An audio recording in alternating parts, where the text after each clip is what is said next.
안녕하세요. 사연을 부탁해입니다. 오늘의 사연을 소개하겠습니다. 어느 날 아내가 저를 보더니 조용히 말했어요. 아버님한테 도와달라고 하자. 전에 아버님 땅도 있다고 했잖아. 당신은 양심도 없냐? 지금까지 아버지한테 이것저것 다 받아 쓴 게 얼만데 또 아버지한테 손을 벌리냐? 아버지가 무슨 도깨비 방망이냐? 아버지는 어디서 돈이 그냥 막 나오냐고. 그러면 어쩔 건데? 그럼 이대로 그냥 망할 거야? 그러니까 사업을 똑바로 했어야지. 이게 뭐냐고. 아내가 저를 있는 대로 째려봤어요. 당신 말 진짜 이상하게 한다. 내가 망하고 싶어서 망했냐? 그리고 그동안 당신 내 덕분에 완전 편하게 잘 살았잖아. 그래놓고 지금에 와서 이러는 건 좀 웃긴 거 아니냐? 몰라. 얼른 차키나 챙겨. 아버님한테 가서 그냥 나자빠질 거야. 지금 방법이 없잖아. 우리 간다고 내가 미리 전화해놨어. 아내가 막무가내로 저를 차에 태우더니 우리 본가로 향했어요. 그렇게 얼마 후 본가에 도착한 아내가 초인종을 누르면서 아버님 저희 왔어요 라고 말을 했고 아버지가 문을 열어줬어요. 니들이 웬일이냐? 그런 우리를 보며 아버지가 못마땅한 표정으로 물었어요.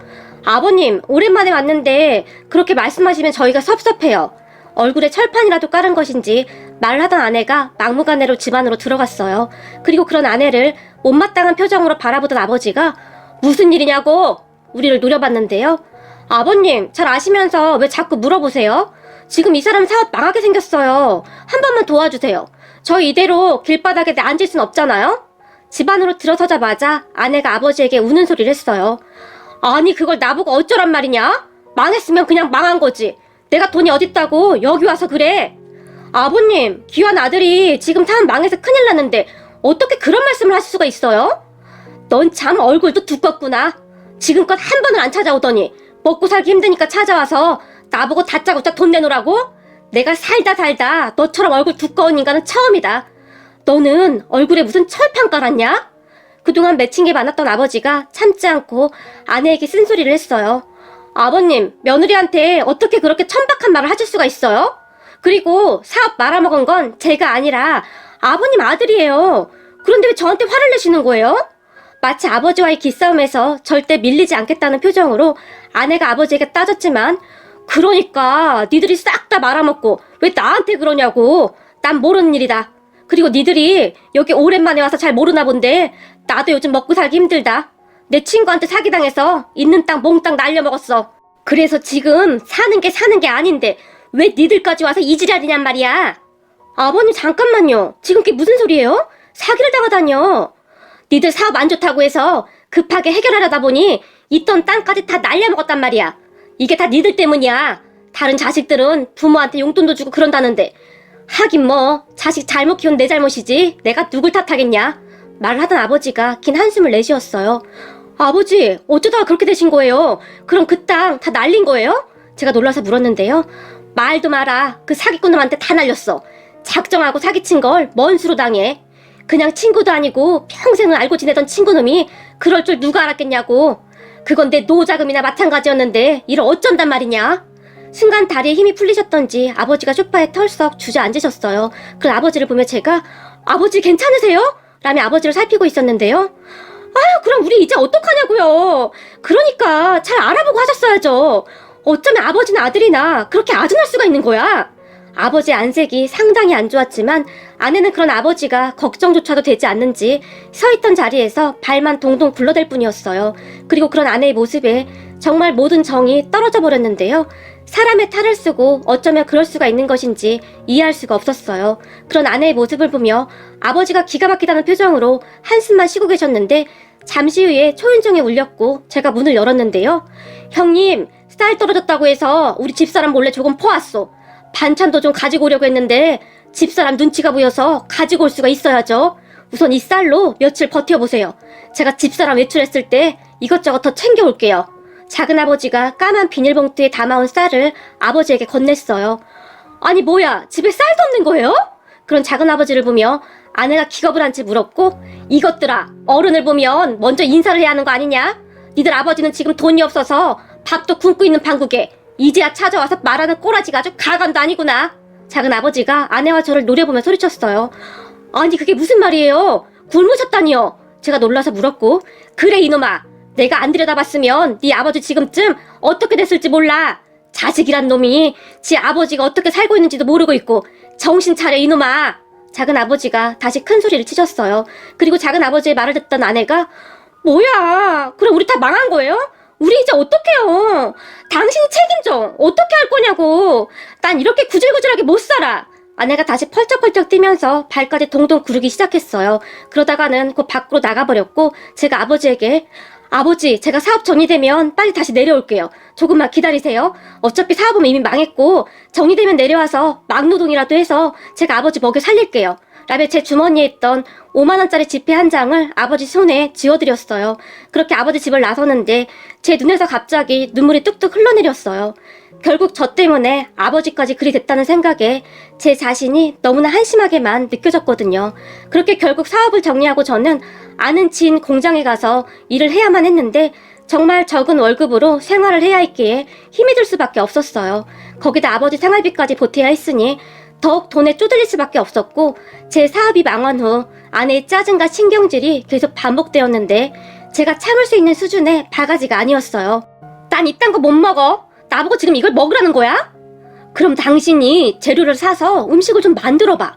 맨날 백화점에서만 사다 먹고 당신이 음식을 하나도 안 하니까 내가 시장에서 반찬 사온 거 아니야.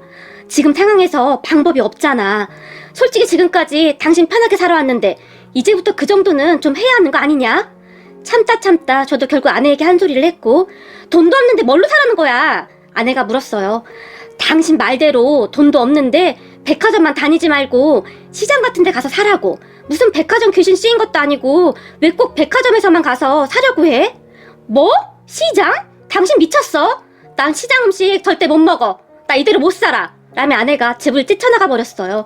그렇게 집을 뛰쳐나간 아내는 며칠간 집에도 들어오지 않았고 연락도 되지 않았는데 아무래도 걱정이 돼서 장모님께 전화를 드렸지만 사업 쫄딱 말아먹고 잘하는 짓이구만. 이제 자네 어쩔 셈인가? 자네도 알다시피 우리 딸은 돈 없으면 하루도 못 사는데. 예전과는 다르게 장모님의 목소리가 싸늘하기만 했는데요. 제가 그런 장모님의 눈치를 보며 장모님 죄송합니다. 제가 지금 그쪽으로 가겠습니다. 라며 말을 하고는 처갓집으로 출발을 했고 얼마 후 처갓집에 도착을 했어요. 문을 열어주던 장모님이 아니 사업까지 말아먹고는 뭘 잘했다고 마누라한테 말을 함부로 해서 이 사단을 만들어? 저를 한껏 찌려보며 말을 했고 죄송합니다 장모님. 우선 지금 일자리 구했으니까 거기서 열심히 일해보겠습니다. 사업할 때만큼은 아니지만 그래도 월급은 꼬박꼬박 나오니까 빨리 자리 잡아볼게요. 아유 그까지 월급 몇 푼 받아서 언제 돈을 모아? 내가 우리 딸한테 들어보니 앞으로 시장 이용하라고 했다고 하던데 맞나? 아 그게 아직은 좀 아껴야 해서요. 아무래도 백화점은 좀 비싸기도 하고. 제가 장모님의 눈치를 보며 말했는데요. 그거 꼴랑 몇 푼 모아서 아주 부자 되겠구만. 아이고 동네 사람들 여기 반찬값 몇 푼 아껴서 부자 된다고 합니다. 장모님이 저를 비웃었는데요. 저는 그저 주눅이 들어 고개만 푹 숙이고 있었고 옆에서 그 모습을 지켜보던 장인어른이 긴 한숨을 쉬더니 방으로 들어가 버렸어요. 그렇게 장모님의 잔소리를 듣던 도중 제 뱃속에서 꼬르륵 소리가 들려왔는데 그도 그럴 것이 처갓집 문을 열고 들어서던 순간부터 갈비찜 냄새가 진동을 했고 거기다 제가 저녁 식사 전이기도 했으니 상당히 배가 고프던 참이었거든요.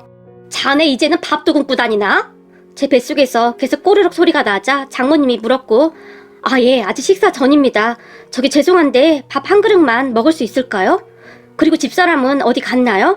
집 안으로 들어서던 순간부터 장모님의 잔소리 때문에 겨우 아내에 대해 물었는데요. 스트레스 받는다고 쇼핑 갔네. 곧 올 시간 됐어. 안 깨나. 근데 밥이 있나 모르겠네. 라며 장모님이 밥통을 열고 밥을 퍼서는 제 앞에 내려놨는데 어찌나 세게 내려놨던지 그 순간 식탁 유리가 깨지는 것은 아닌가 싶을 정도였어요. 그런데 제가 기가 막혔던 것은 말이죠. 식탁 위에 반찬이 김치 하나에 먹다 남은 된장찌개를 줬는데 그것도 냄비에 다 늘러붙어 있던 그런 찌개였어요. 그동안 제 사업이 잘 될 때는 삼계탕에 이것저것 상다리가 부러지도록 해주셨는데 사업 망하자마자 반찬부터 달라지더라고요. 순간 그걸 보는데 눈물이 핑 돌았어요. 그러면서 제가 그동안 사업하면서 갖다 준 돈만 얼만데 이렇게 야박할 수가 있을까 하는 생각만 들었어요. 가스레인지 위에 있던 냄비 안에 갈비찜이 잔뜩 들어있었음에도 불구하고 장모님은 절대 주지 않았으니까요. 그렇게 서러움에 눈물을 삼키고 있었는데 그런 제 마음을 아는지 모르는지 장모님이 이번에 자네 장인이랑 나랑 골프 여행 가야 하는데 그건 어떻게 하나? 제게 물었는데 정말이지 사람 같아 보이지가 않더라고요. 사업 쫄딱 말아먹고 원룸으로 이사까지 간 상황이었는데 제 앞에서 그런 말을 어떻게 한단 말입니까? 장모님, 그건 좀 어려울 것 같습니다. 제가 지금 많이 어려워서요. 밥을 먹던 도중이었는데 밥이 도저히 목구멍으로 넘어가지 않아 제가 숟가락을 내려놓으며 말했어요. 뭐? 그럼 우리 여행 못 간다고? 자네 회사 취직했다며? 그럼 월급 받아서 보태주면 되지 않나? 장모님이 목소리까지 높이며 말을 했고, 그 돈은 생활비에 이것저것 나갈 것도 많고 이번에는 어려울 것 같습니다. 제가 고개를 푹 숙이며 말했지만, 뭐 볼 것도 없는데 돈 많은 것 같아서 결혼시켰더니 결국 이 모양이구만. 이제 어쩔 거야 그래. 돈 없어서 여행 못 간다는 말을 사람들한테 어떻게 해. 자네 아버지 돈 많다며 돈 좀 달라고 해봐. 장모님이 이제는 윽박까지 질러댔어요. 그런 장모님에게까지 정이 떨어지기 시작했고, 장모님, 그동안 제가 갖다 드린 돈이 얼만데 그렇게 말씀하시는 겁니까? 아니, 우리 아버지 돈은 땅 파서 나오는 돈입니까? 그동안 장모님 생활비까지 제가 다 드렸지 않습니까? 그런데 이렇게 말씀하시는 건 너무 심한 거 아니십니까? 더 이상 참지 못하고 제가 장모님에게 말을 했는데요. 방에서 그 말을 듣던 장인어른이 급히 나오더니 제 뺨을 내리쳤어요. 이런 배은망덕한 놈이 있나? 어디서 장모한테 그딴 식으로 말을 해? 사업 쫄딱 말아먹었으면 무릎이라도 꿇고 빌어도 시원찮은 마당에 당장 꺼져 이놈아. 쥐뿔도 없는 놈이 어디서 이딴 식으로 행동을 해? 장인어른이 제게 삿대질까지 하며 소리를 질렀어요. 그런 장모를 보며 정말이지 온몸에 소름이 돋았는데요. 가족이라면 힘들 때 서로 격려해주고 도와야 하는 거 아니겠습니까? 결국 저는 그곳을 박차고 나와버렸고, 나중에 그 소식을 들은 아내가 제게 전화를 해서는 네가 뭔데 우리 엄마한테 소리를 질러? 아주 형편없는 인간이네? 나 더 이상 너 같은 인간이랑 못 살겠다. 우리 이혼하자. 어차피 너 지금 개털이니까 그냥 깔끔하게 합의 이혼하자. 아내가 소리를 질러댔어요. 와, 대단하다. 내가 사업 망한 지 1년이 넘은 것도 아니고 몇 달 되지도 않았는데 이혼하겠다고? 진짜 너란 여자 치가 떨린다. 나도 더 이상 너란 여자랑 못 사니까 빨리 이혼 서류나 준비해와. 피차 빨리 정리하는 게 맞는 것 같다. 그 순간 그나마 남아있던 정도 다 떨어져 버렸고, 사실 하루하루 아내의 바가지로 인한 스트레스도 어마어마했거든요. 거기다가 그 여자 먹여 살릴 돈으로 우리 아버지에게 한 푼이라도 더 드리고 싶다는 생각만 들었고요.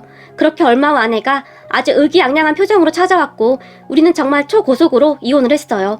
그리고 이혼하고 몇 달 뒤 아내가 재혼했다는 소식이 들려왔는데, 잘 아는 지인의 말로는 남자가 꽤 부자라고 하던데 능력도 좋아. 도대체 그런 남자는 어떻게 꼬시는 거냐? 근데 그 재혼한 남자한테 아들이 하나 있다나 봐. 아이를 안 낳는다는 조건으로 결혼한 것 같더라고. 정말 급하게 재혼을 한 전 아내를 보며 지인도 놀랍다는 듯이 말을 했어요. 그 여자 돈 없으면 하루도 못 살잖아요. 근데 그 여자 성격에 그 아들을 잘 돌볼지 모르겠네요. 성격이 워낙 개차반이라. 저는 그저 그 말만 하고 전화를 끊어버렸고, 그 뒤 전 아내를 제 기억 속에서 완전히 지워버렸어요. 그리고 저는 나름 열심히 일을 하면서 살고 있었는데, 어느 날 아버지가 전화를 했고, 할 말 있다. 한번 내려와라. 왜요? 혹시 생활비 떨어지셨어요? 제가 돈 더 붙일게요. 이혼하니까 돈이 남네요. 제가 기가 막혀서 웃었는데요. 그런 제 말을 듣던 아버지가 니들 이혼한 거 확실한 거냐? 제게 물었고, 했다니까요. 그 여자는 벌써 재혼까지 했답니다. 진짜 독한 여자네요. 알았다. 되도록이면 빨리 내려오거라. 라는 말만 하고 아버지가 전화를 끊어버렸어요. 그렇게 저는 그 주 주말에 아버지가 계신 곳으로 내려갔고, 그날 아버지가 저에게 충격적인 사실을 말했어요. 그때 내가 땅 다 날려먹었다고 한 거 그거 다 뻥이다. 아버지가 아무렇지도 않게 말했어요. 네? 그게 무슨 말씀이세요? 그거 다 사기당했다면서요. 그 불려시 같은 게 시퍼렇게 두 눈 뜨고 그러고 있는데 어떻게 해 그럼? 그거 내쫓으려고 내가 거짓말한 거다. 이제 네가 완전히 갈라섰다고 하니까 말하는 거야. 안 그랬으면 그 불려시가 절대 안 떨어졌지. 그 불려시는 돈이 없어야 떨어질 인간이니까. 그럼 저랑 그 여자 이혼시킬 생각으로 그러신 거예요? 그럼 그때 작은아버지가 쌀 떨어졌다고 쌀까지 가지고 오신 건 뭐예요? 그것도 다 내가 시킨 거다. 그렇게 하지 않으면 그 불려시가 어디 믿기나 하겠냐? 나라고 그러고 싶었겠냐? 그런데 그럼 불려시가 네 옆에 있으면 될 일도 안 된다. 봐라, 너 사업 망하고 돈 떨어졌다고 하니까 뒤도 안 돌아보고 도망가 버리잖아. 그래서 결혼 전에 내가 뭐라고 했니? 그 불려시랑 결혼하지 말라고 그렇게 뜯어말려도 안 들어 처먹더니. 아버지가 한심하다는 듯이 저를 바라봤어요. 아버지 말이 맞습니다. 아버지가 그렇게 반대를 했음에도 불구하고 그놈의 얼굴 예쁜 것에 미쳐서는 제가 정신이 나갔던 것이죠.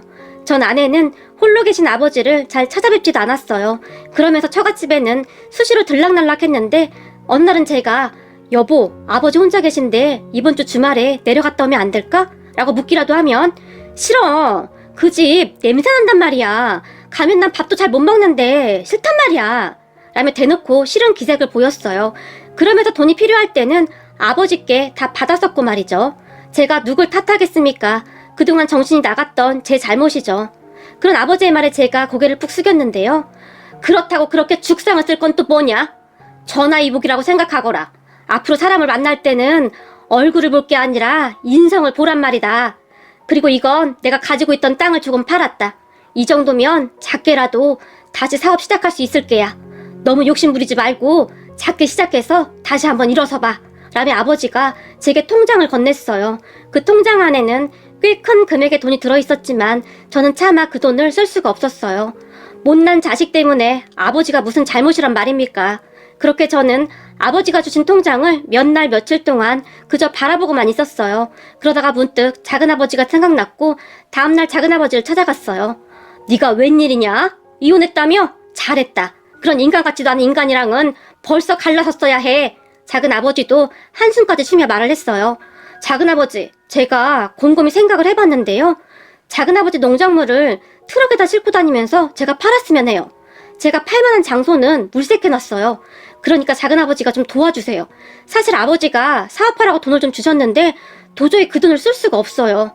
그리고 제 친구가 그렇게 트럭에 과일 싣고 다니면서 파는데 돈을 꽤 많이 벌더라고요. 작은아버지가 좀 도와주세요.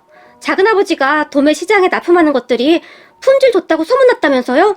제가 작은아버지께 간절하게 부탁을 했고 작은아버지도 흔쾌히 도와주시겠다고 했어요. 그 뒤 작은아버지가 지인 중에 과일 농사 크게 하고 있는 지인 몇 분도 더 소개시켜 주셨고 저는 한동안 친구를 따라다니면서 정말 열심히 트럭 장사를 배웠어요. 트럭에서 무거운 과일들을 산 손님들 집까지 배달해드렸던 건 물론이고 나름 저만의 서비스를 더해서 정말 열심히 배워나갔어요. 그러다 나중에는 홀로 시작을 했는데 이게 생각보다 돈을 정말 많이 벌더라고요. 예전에는 트럭에서 과일 파는 그런 사람들을 그저 대수롭지 않게 생각했었는데 이건 저만 열심히 하면 웬만한 직장인들보다 훨씬 많이 벌더라고요. 그렇게 저는 밥 먹는 시간까지 줄여가면서 정말 열심히 장사를 했어요. 그 장사를 하면서 돈을 꽤 많이 벌게 되었고 하루하루 정말 열심히 살고 있었어요. 그러던 어느 날 정말 뜻밖의 일이 생겼는데요. 이혼한 전 아내에게 전화가 걸려온 겁니다. 여보, 나야. 당신 무슨 장사에서 다시 성공했다며? 근데 과일 장사가 그렇게 돈을 많이 벌어? 전 아내가 호들갑까지 떨면서 물었고 네가 어떻게 알았냐? 그래 맞아. 다시 시작해서 이제 웬만큼 먹고 살만하다. 왜? 근데 내가 뭐라던 말던 네가 뭔 상관이냐? 이미 정이 떨어질 대로 떨어진 터라 길게 얘기하고 싶지도 않았거든요. 당신 얘기는 얼마 전에 당신 친구들한테 들었지. 거기다 아버님 땅도 어떻게 다시 찾았다며? 어떻게 찾았어? 그래서 말인데 나 잠깐만 만나주면 안 될까? 전 아내가 제게 물었는데요. 우리가 다시 만날 사이는 아닌 것 같은데? 거기다 넌 재혼까지 했는데 지금 네 남편이 알면 상당히 안 좋아하지 않겠냐? 괜찮아. 그 인간은 거의 집에도 안 들어와서 그런 거 관심도 없을걸? 나한테 지 아들 맡겨놓고 아주 집에도 안 들어온다니까? 전 아내가 남편 한담을 하기 시작했어요. 그럼 너한테는 오히려 잘 된 거네. 네 남편 돈 많은 사람이라며. 넌 너 좋아하는 돈 쓰고 다니면 되는데 뭔 불만이 그렇게 많냐? 그때쯤 저도 짜증나서 건성건성 말을 해버렸어요. 그런데 제 말을 듣던 전 아내가 눈물 가득한 목소리로 아니야, 그거 다 거짓말이었어. 나 완전 사기 결혼당했다고. 알고 보니 돈 많다는 거 다 거짓말이야. 빚만 천지고 나 완전 사기당한 것 같아. 라는 말을 했는데 참 기가 막히다 못해 어이가 없더라고요. 근데 말이야, 네가 사기당했던 말던 난 더 이상 너랑 할 얘기 없으니까 그만 끊자. 내가 지금 상당히 바빠서 말이야. 당신 다시 잘 됐다고 하니까 우리 부모님도 당신 다시 보고 싶대. 사실 당신이 우리 부모님한테 잘하긴 했었잖아. 웃기는 소리하고 자빠졌네. 난 너하고 이혼하고 나니까 아주 일이 술술 잘만 풀리더라. 거기다 네가 쓰던 돈이 고스란히 남으니까 돈 쓸 일도 별로 없어. 생각해봐라. 네 친정에서 매달 가져가던 돈도 없으니 내가 돈이 남아 돌겠지? 그리고 네 부모님도 참 대단한 사람들이다. 그때 사업 망했을 때는 그렇게 모질게 굴더니 이제 다시 살만하니까 내가 다시 보고 싶대? 내가 미쳤냐? 또다시 그 구렁텅이로 들어가게? 당신 집에 가면 호랭이가 아가리를 딱 벌리고 있는데 내가 미쳤어? 됐고 다시 연락하지 마라. 제가 전 아내를 약간 약 올리듯이 말을 했어요. 그렇게 제가 전화를 끊으려고 하자 여보 잠깐만 언제나 밥 한 번만 사주면 안 돼? 내가 이혼해보니까 당신만한 남자가 없더라. 그때 내가 미쳐서는 당신이랑 왜 이혼했는지 모르겠어. 나 진짜 후회되는데 혹시 내가 돌아가면 나 받아줄 거야? 전 아내는 정말이지 제정신이 아닌 듯 했어요. 내가 미쳤냐? 왜 그래야 하는데? 그리고 우리가 이혼한 지가 얼만데 내가 네 여보냐? 제가 어이없다는 듯이 말했는데요.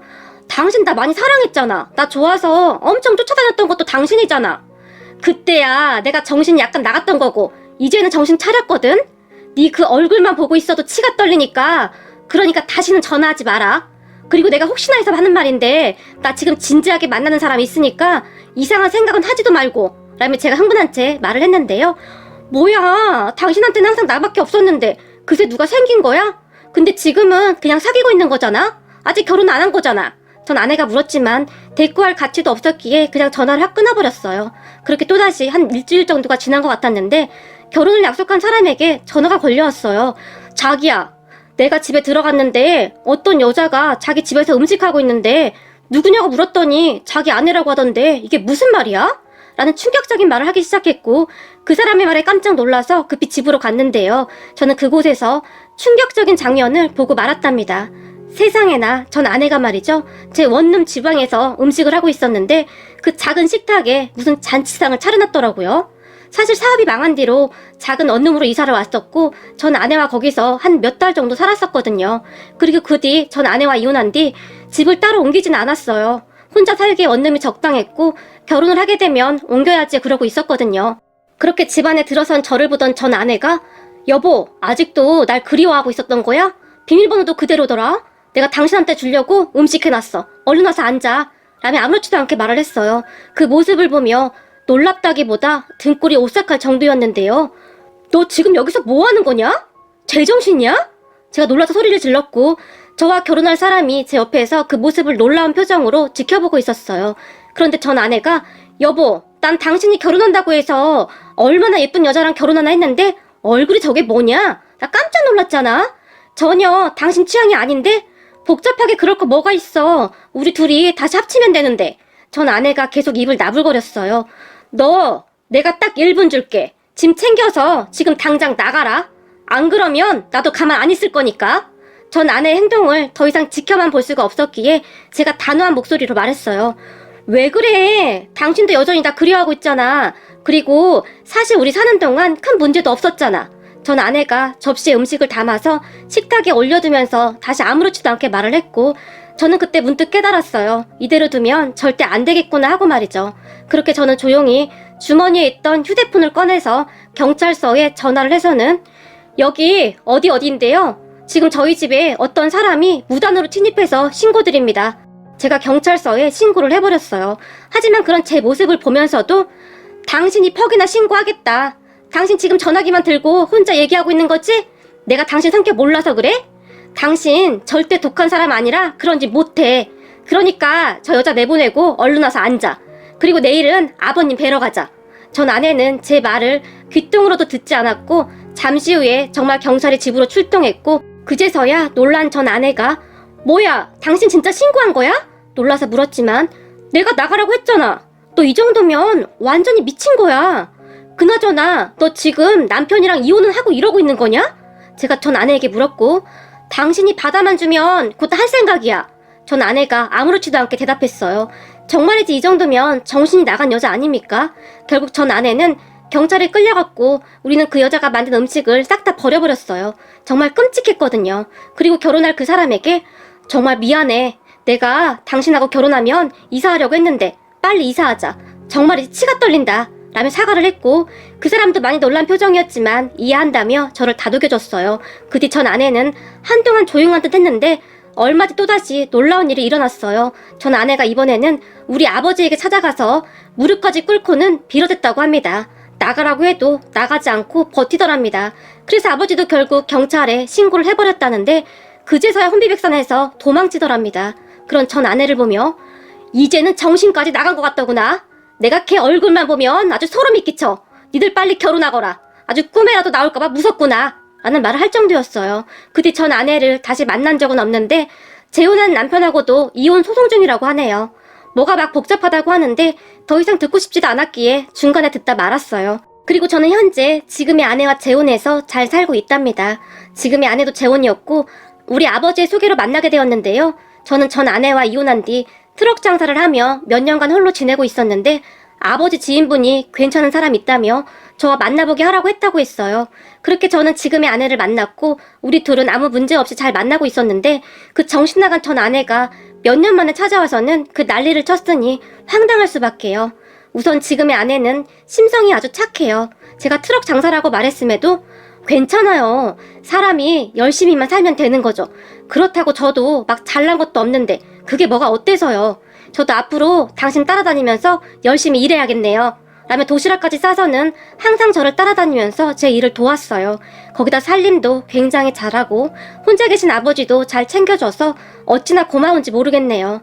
장인 장모님도 정말 좋은 분들이신데 장인 장모님께 첫 인사를 드리던 날 장모님이 갈비찜을 해주셨는데 그 갈비찜을 보던 순간 예전 처갓집에서 푸대접 봤던 게 생각나면서 저도 모르게 갑자기 눈물이 뚝뚝 떨어졌어요. 그런 저를 보던 장모님이 놀라서 왜 그래요? 라고 물으셨고 제가 갈비찜을 너무 좋아해서요 라며 웃었는데요. 그때 장모님은 제가 갈 때마다 갈비찜을 한 솥 준비해 놓으셨고 갈비찜 엄청 많으니까 실컷 먹게나 내가 앞으로 맨날 해줄 수도 있네 라며 활짝 웃으셨어요. 거기다 제가 용돈이라도 드리려고 하면 됐네. 요즘 젊은 사람들 먹고 살기 힘들다고 하지 않나? 이런 거 줄 생각하지 말고 알뜰하게 모아서 잘만 살아주게나 라며 잘 받지도 않으셨어요. 그런 장인 장모님을 보며 그동안 제가 얼마나 바보같이 살았는지 다시 한번 느끼게 되었는데요. 이번 일을 겪으면서 여자 얼굴 그거 다 쓰잘데기 없는 것이라는 것을 정말이지 뼈저리게 느끼게 되었어요. 뭐니 해도 사람 인성이 제일 중요하다는 것을 다시 한번 깨닫게 되었답니다. 오늘의 사연은 여기까지였습니다. 즐겁게 보셨다면 구독, 좋아요 부탁드립니다. 고맙습니다.